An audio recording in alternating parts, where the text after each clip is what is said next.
Start it up. All right, Boomer reviews. I saw Operation Fortune and it was good. It is Guy Ritchie. I didn't know who Guy Ritchie was until I started seeing a bunch of these movies that had the same feel. Like Frank Oz, who I believe is dead now. He did What About Bob, and then he also did Dirty Rotten Scoundrels, and he had more of a flowing, elegant kind of feel to it. Like you could pick up on the DNA of the director or the producer, whatever the guy is in charge of, whatever Guy Ritchie is and Frank Oz was, that position, that title. Guy Ritchie's got the same feel. And it's just this cool bunch of British people doing cool British people things. A lot of the same actors show up. Hugh Grant and Jason Statham are in this one too. The one before it that I wish they made a sequel to would be The Man from U.N.C.L.E. But they didn't. But it had I mean, how do you screw that? You got Henry Cavill and then the two other people and Hugh Grant, Arnie Hammer, and the female interest there. And there was canon for that. There was the girl from U.N.C.L.E., which, okay, there you go. He had a brilliant setup, good movie. I'm like, oh, I'll watch everyone coming out. No, we're not going to make a sequel. Fine. But then this movie is kind of more or less, it's the exact same, which I'm fine with. It's just another Guy Ritchie movie, kind of like he took the same ingredients but added a little bit of this, a little bit more of that, a little bit less of that. Oh, and he cooked it for 15 minutes instead of 12. But it's basically another Man from U.N.C.L.E., jet setting rich people, doing rich people jet setting things, although a little bit more government involvement. And it's a caper. Jason Statham is there. He's beating the crap out of people. He makes a good chocolate sundae, and he really doesn't mess with the formula. That's it. You go to the chocolate ice cream store to get your chocolate ice cream. You go to the espresso shop to get to your espresso shop. You go to Guy Ritchie if you want a regular good freaking flick. And there was no politics and nothing. Plot. What is the plot? I forgot because it's very charming, the actors, especially Hugh Grant's character. British government. A thing gets stolen. They literally call it the thing. They don't know what the thing is. They call in Cary Elwes, the guy from Princess Bride. He's in it. Another great actor. And the British guy, second to the prime minister, we need you for something. Oh, why me? Oh, because, we need it done and you work below radar. Well, why don't you talk to Mike? Mike's busy with his own job, but Mike plays a role later on. I hate Mike. Just a good guy flick. You girls won't get that humor. I hate Mike. I like John. So Cary Elwes' character puts together a team. It's Jason Statham. Let me get the actors' names correct here because they did good. Aubrey Plaza. My God, I fell in love with that woman. Naturally, of course, she's pretty, but the more I saw her, I'm like, oh, she's a beautiful woman, like one of the few beautiful women left. But her character was just charming. And if you're going to write a female, oh my God, did Guy Ritchie write a very good, cool female character without the girl boss power BS? He did. She's smiling. She's just charming. She's clever. She's really intelligent in the characters. I don't know the actresses. I imagine she did a good job. And then Bugsy Malone, who's the muscle, but the only complaint I have about it, literally the only complaint I have is like, all right, your team is Jason Statham, leader. Jason Statham, he plays the same character. Aubrey Plaza, IT chick, but charming little witty gal. And then Bugsy Malone, I think that's the actor. Looks like he's a rapper. Irish accent, could barely understand him. But he's just this jack. Oh, yeah, this is your guy. He's weapons, assault, a murdering machine, and he snipes a couple people in the whole movie. And I'm like, okay, I understand Jason Statham's in there and he's going to have some fight scenes, but shouldn't you have this they totally underutilized this black guy. And like, okay, you got the black guy in there, and you're not even going to use him. Not even necessarily for affirmative action. Just like he's a Marine, he's a sniper. He helped. There's a little bit of fight. I was like, well, wouldn't okay, maybe both of them fight. They're in a bar and they both fight, but they had the script written. So they kind of underutilized him. And then Josh Hartnett is. He plays an actor, but the whole point is some got stolen from a lab. We don't know what it is. We don't know who's got it. We don't know where it's going. Find out.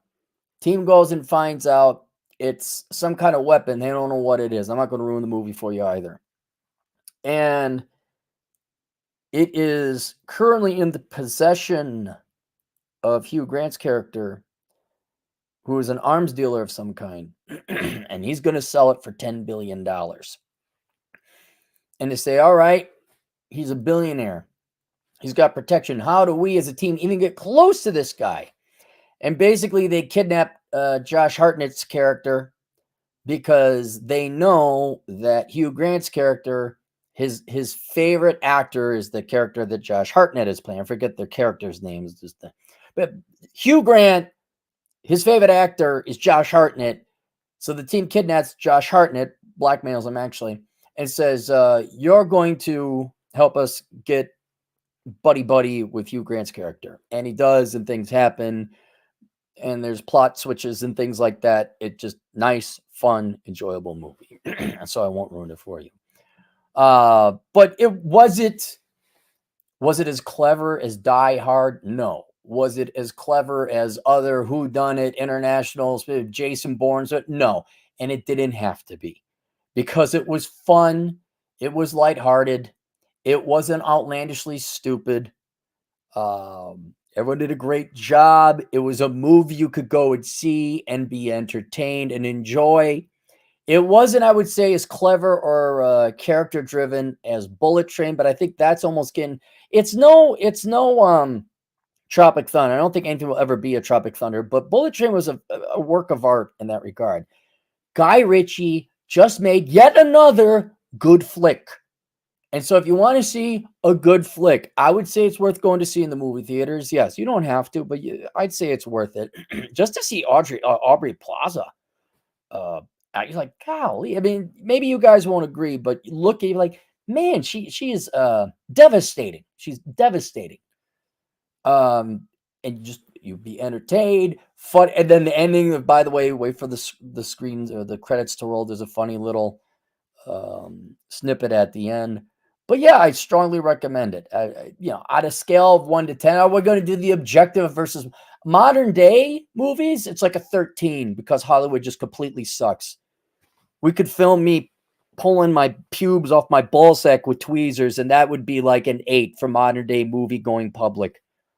But like old school, like you're in the 80s, like when there was talent involved. This is 7.5, 8 linear, top 20% movie. Yeah. Modernly, yeah, top 10% easy. But it's not that hard to break into the top 10% if you just, don't have a crap plot and a bunch of politics behind you. So there you go.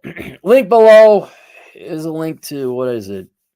Achieving Financial Excellence course on Teachable. My Amazon affiliate link if you want to buy the movie or buy something. And then, my subscribe to Star channel if you want to do that. So we got 2 super chats. David 128, Uptown Minneapolis Target to close in May. Oh, wait a minute. Uptown Minneapolis Target? Where's the Uptown Minneapolis Target? I know there was a. Wait a minute. Uptown, where was that? But Minneapolis was all about the diversities and the inclusions. They were all about being woke. Wait a minute, you're shutting down? There it is. Sure enough. When did they open this? Oh man, this was there after I left. Is that on Lake Street? There's 28th. Yeah, that's Lake Street. Oh my goodness. What? Hold on, everybody. Hold on. Was it residential above, but commercial below? Oh my God. Oh my God. Oh my God. Oh darn, Target. I want to know if the one on 55 and Lake Street opened up. Did they open up that one yet again? Come on, Target. That's just too bad. Dung is fun. $2. Those shades you have with that white shirt. Thank you. Yeah, I'll put them on again. Get them. Go to the previous video. I have a link to it. Vietnam veteran shades. But I am not a Vietnam veteran. I'm not that old. I'm not as old as Rolo. I mean, come on. Yeah, they're cool, man, aren't they? Yeah, they're pretty sweet. And then, like, you go to a girl, like, what are those? Like, oh, Vietnam era glasses. Really? Yeah. When was that war? Do the war game, guys. You know the war game? Dick Masterson from the Dick Show did that. Like, ask her, what was the Vietnam War? 1940. One was the Revolutionary War. 1942. Do you believe? I did on my girlfriend. She has a college degree. I'm like, how do you not know this? World War I, 1847. So it was before the Civil War. No, wait. It was the French Indian War.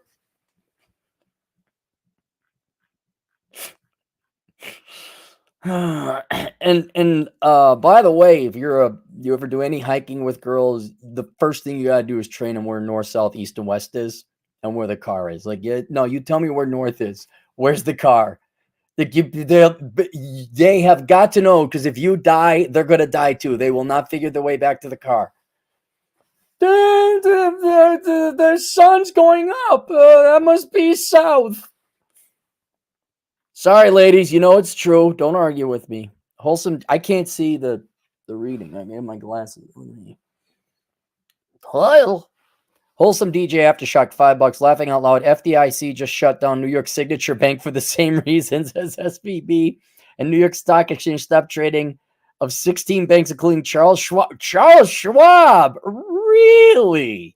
Well, I'm sitting on a nice little pile of cash and have been waiting quite a while for the Dow Jones and the S&P to drop a little bit. I do not have any knowledge or background on this particular round of stupidity in the financial services industry. But the last time it was housing. This time I'm going to assume a little bit of housing, a little bit of subprime car loans, stupid silicon investment. I mean, I'll tell you again, it's a bunch of wannabe bankers. I guess they're not wannabe. They're in charge of all these financials. They're these bankers who don't want to work, who make their money on commission. Let's get the deal done. We'll end it all. We don't have time for that underwriting. They want to get their commission. They want to make their money. They didn't want to work. And they financed a bunch of entrepreneurs as well. Oh, they're big time business people. Oh, what, the Elizabeth Holmes gal? I bet you some of the same people gave her the same money. Oh, she got a nice set of titches. She's a woman. Oh my God, a vagina. Let's just give her all the money in the world. What do you mean it doesn't work? Well, you see, I don't care. I don't care. I bought silver. I got crypto. I don't have debt. I don't care. I don't care. I got my solar panels. Soon I'll have a water system. I don't care. We'll go straight to hell after this. I'll get my DVDs and I'll go watch Operation Fortune at home with my electric power that I generate myself. Tigree, $5. Make an OnlyFans. No, I might do an OnlyFans with the dog, like get the dog of no real value. She's better than 99% of the girls out there. Won't be no. Bob, $2. You look like a dude, bro. Well, with the glasses I do, but to the trained eye, I say, hey, those are old school glasses. These are just old man glasses. They would, like, your average teeny bopper girl ain't gonna pick up on this. The old school guy at the cigar lounge guy, hey, those Vietnam, like a Vietnam vet would pick up on this. And I'll tell you this, you better sit and talk to a table full of Vietnam veterans smoking cigars than you do Bipsy and Bambi talking about, I don't know, student loan bailouts or something. Oh my God, where'd you get those glasses? Oh, I bought them on the internet. Oh. You a pilot, a naval aviator. All right, that's it. See you guys later. Toodles.